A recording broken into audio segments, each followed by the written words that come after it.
Hello everyone, I hope you are doing well. So this is mock test number 15 for RRB teaching recruitment. So this is all about professional ability जिसमें PRT, TGT, PGT सब cover up हो जाएगा. So let's see how much questions you know.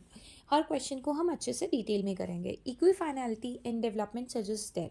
इक्विफाइनलिटी क्या होता है? All children follow identical development path, same path को follow करें, different path को फॉलो करें for the same development outcome. Genetic factors हम स्टूडेंट्स के लिए नहीं बोल सकते डेवलपमेंट के लिए, ठीक है, कि सबका सेम ही रहेगा. एनवायरनमेंट फैक्टर आर इररेलेवेंट, तो ये गलत हो गया. देखो, हर बच्चा डिफरेंट पाथ के थ्रू सेम डेवलपमेंट आउटकम पे जाए. जैसे अगर हम बात करें नर्सरी क्लास की, तो नर्सरी क्लास के बच्चे से क्या एक्सपेक्ट करते हैं कि उसके स्ट्रेट लाइन लगानी आ जाए, उसे कर्व बनाना आ जाए, सी बनाने के लिए या डी बनाने के लिए, है ना. So different parts. कोई बच्चा ऊपर से नीचे का स्ट्रोक लगाता है, कोई बच्चा सीधे स्ट्रोक लगाता है. तो बेसिकली उसका आउटकम क्या होना चाहिए? सेम होना चाहिए. नेक्स्ट क्वेश्चन है सेंसिटिव पीरियड जो होगा वो डेवलपमेंट में क्या होगा? Fixed, irreversible, increase susceptibility to environmental influences, complete immunity, पूरी इम्यूनिटी होगी, ये हम नहीं कह सकते. इंडिपेंडेंट ऑफ बायोलॉजिकल मैच्योरेशन, ये भी नहीं कह सकते. बेसिकली सेंसिटिव पीरियड्स के अंदर वो क्या करेगा? इन्वायरमेंट से बहुत ज़्यादा इन्फ्लुएंस होगा. जो भी उसका इन्वायरमेंट होगा उससे वो उसको देख देख कर ऑब्जर्व करके वो चीज़ें करेगा. Cultural context influence. Cultural context इससे इन्फ्लुएंस करता है. Eliminating the need, defining the timing. Yes, this is correct. Why? Because cultural context का यहाँ पे बताया गया है कि वो एक्सपेक्ट कर रहा है स्किल एक्विजिशन को. फॉर एग्जाम्पल, अगर कोई बच्चा गुरुद्वारे जा रहा है या फिर वो कोई बच्चा नमाज देख रहा है, तो वो उस चीज़ों को एक्वायर करना सीखेगा. ठीक है, तो बेसिकली उस स्किल को एक्वायर करना सीखेगा. Next is resilience in development refer to.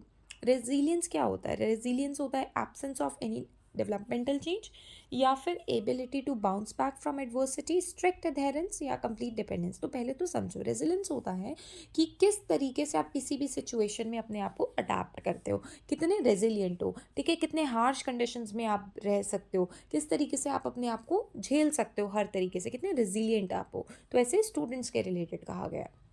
Secondary socialisation क्या होता है? सेकेंडरी सोशलाइजेशन होता है, एक प्राइमरी सोशलाइजेशन होता है. देखो, सेकेंडरी सोशलाइजेशन में ना बच्चे न्यू वैल्यूज़ को हम इंट्रोड्यूस करते हैं या न्यू वैल्यूज सीखते हैं और अपनी एग्जिस्टिंग वन को मॉडिफाई करते हैं. So that is secondary socialization. A teacher's understanding of transfer of learning influences instructional design by. Teacher की अंडरस्टैंडिंग वो ट्रांसफ़र कर रही है लर्निंग इन्फ्लुएंस को बाय इंस्ट्रक्शंस. इंस्ट्रक्शन के थ्रू वो क्या रहेगा? वो रोट मेमोराइजेशन कराना चाहती है, या फिर सिर्फ आइसोलेटेड फैक्ट्स, या फिर वो चाहती है कि नॉलेज को नए कॉन्टेक्ट्स में, क्योंकि यहाँ पे बोला है कि जो भी उसने सीखा उसको वो टीचर लर्निंग इन्फ्लुएंसेस को इंस्ट्रक्शनल डिज़ाइन में लेकर आ रही है. इसका मतलब designing activities that apply knowledge in new context. Deep learning क्या होती है? देखो, डीप लर्निंग की अगर हम बात करें ना, तो डीप लर्निंग के अंदर हर एक कॉन्टेक्स्ट पे फोकस भी होगा, बट यहाँ सरफेस लेवल है. सरफेस का मतलब ऊपर ऊपर से, वो नहीं करेंगे हम. ठीक है, पैसिव तो कभी करना ही नहीं है, एक्टिव करना है. तो understanding the concepts and relationship deeply, right. एक कंस्ट्रक्टिविस्ट क्लास कैसी होगी? एक कंस्ट्रक्टिविस्ट क्लास में हमेशा इंटरेक्शन होगी, कोलैबोरेशन होगी. ना कि हम बच्चे को बोलेंगे यहीं बैठना है तूने पूरा साल, ठीक है, या स्टूडेंट्स को हिलने भी नहीं देंगे, जो कि होता है स्कूल में अगर डिसिप्लिन क्रिएट कराना है. बट ये नहीं कहेंगे कि पूरे साल आपको यहीं बैठना है. बच्चों को चेंज कर सकते हैं, राइट. हर बच्चे के साथ उसका मिलजुल ना इम्पॉर्टेंट है. थीमेटिक यूनिट प्लान, जैसे कि हम देख सकते हैं थीम से ही वर्ड आया है. तो थीमेटिक यूनिट प्लान बोलता है कि कोई भी कंटेंट आपका एक कौन से टॉपिक के अकॉर्डिंगली है, कौन से टॉपिक को मेजरली लेकर चलते हो, that is thematic your unit plan. Next is peer assessment. तो पीयर असेसमेंट क्या कहता है? एज लर्निंग, उस दिन मैंने बताया था, एक होता है फॉर लर्निंग, एक होता है ऑफ लर्निंग. फॉर से फॉर्मेटिव, पूरे साल असेसमेंट चलेगी. ऑफ लर्निंग समेटिव, कोई फ़ायदा नहीं है इसका समेटिव का. एक्चुअली सिर्फ ये ग्रेड्स देने के लिए ही होगा, क्योंकि इंप्रूवमेंट यहाँ नहीं हो सकती. एज लर्निंग सेल्फ लर्निंग है, खुद का इंट्रोस्पेक्शन करना, मैंने कितना सीखा, है ना. Dialogic teaching aims to enhance. Dialogic teaching का मतलब ये होता है कि बच्चा क्रिटिकल थिंकिंग और रीजनिंग कर पाए. पैसिव हम कुछ नहीं कराते हैं, रोट लर्निंग बिल्कुल नहीं कराएंगे. क्वेश्चनिंग बना कर दे, ये भी गलत हो जाएगा. ठीक है, अब वाले क्वेश्चन थोड़े से डिफिकल्ट लेकर आई हूँ सो दैट आप अपना लेवल थोड़ा सा बढ़ जाए आपका भी।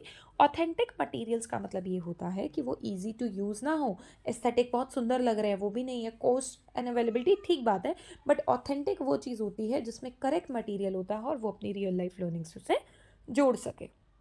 Next question is scaffolding. आपको अच्छे से पता है स्कैफोल्डिंग वेगोस्की ने दिया था, आई थिंक ये क्वेश्चन कराने की ज़रूरत नहीं है, फिर भी मैं बता देती हूँ, जिसके अंदर टीचर क्या करती है अपना सपोर्ट विड्रॉ कर देती है धीरे धीरे, राइट, और क्या कर रही है, बच्चा खुद से लर्निंग कर रहा है, राइट। अ शेयर्ड विजन का क्या मतलब है इधर, स्कूल डेवलपमेंट प्लान के अंदर टीचर की ऑटोनोमी को लिमिट कर देना, फॉस्टर करना कलेक्टिव ऑनरशिप, यस, हर बंदा मिलजुल के काम करेगा, सिर्फ और सिर्फ प्रिंसिपल पे डाल देना बिना स्टाफ के इनपुट पे।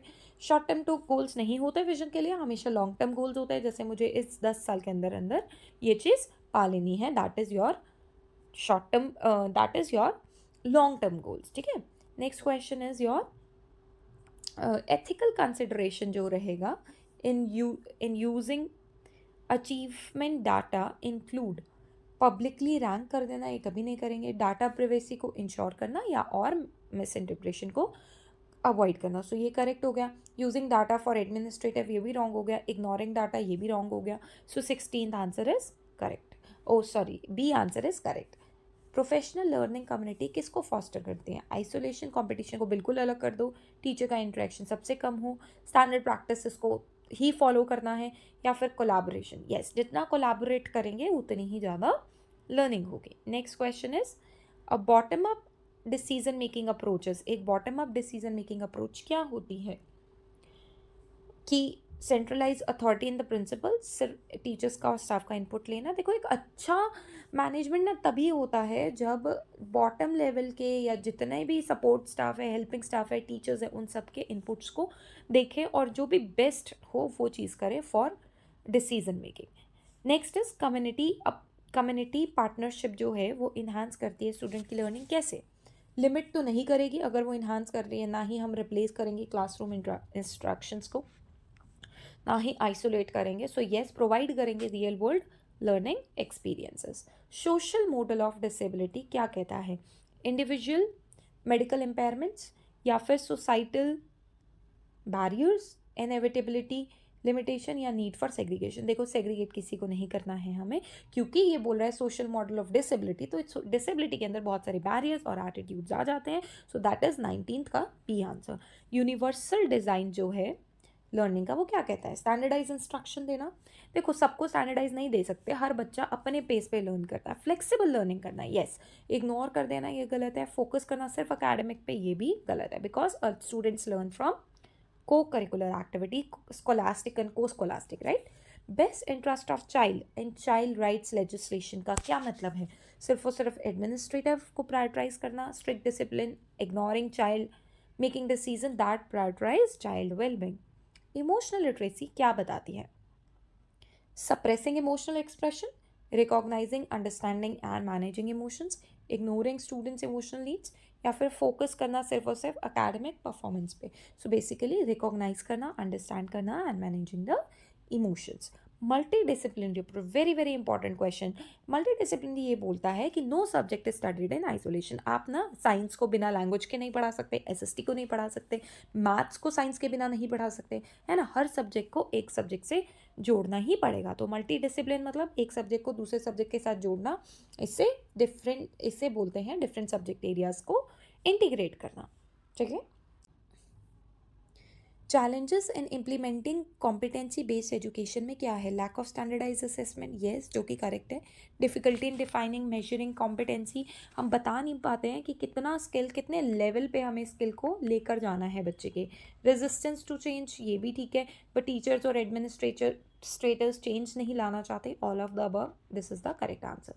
Historical analysis of educational policy informs contemporary reforms by ignoring past mistakes, understanding, basically question आप समझ लीजिए पहले, historical analysis of educational policy, जो पुरानी पॉलिसीज़ है उसका एनालिसिस करना, इन्फॉर्म्स कंटेम्प्रेरी रिफॉर्म्स, वो हमें बताता है कि क्या क्या चेंजेस आए कैसे आप बताएंगे कि पास्ट मिस्टेक को इग्नोर करें, अंडरस्टैंड करें कि थॉट में क्या चेंज आया, preventing any change in system, बिल्कुल नहीं चेंज को अपनाना है, या फिर ओनली री करना है ओल्ड सिस्टम को, वही चलाते रहो.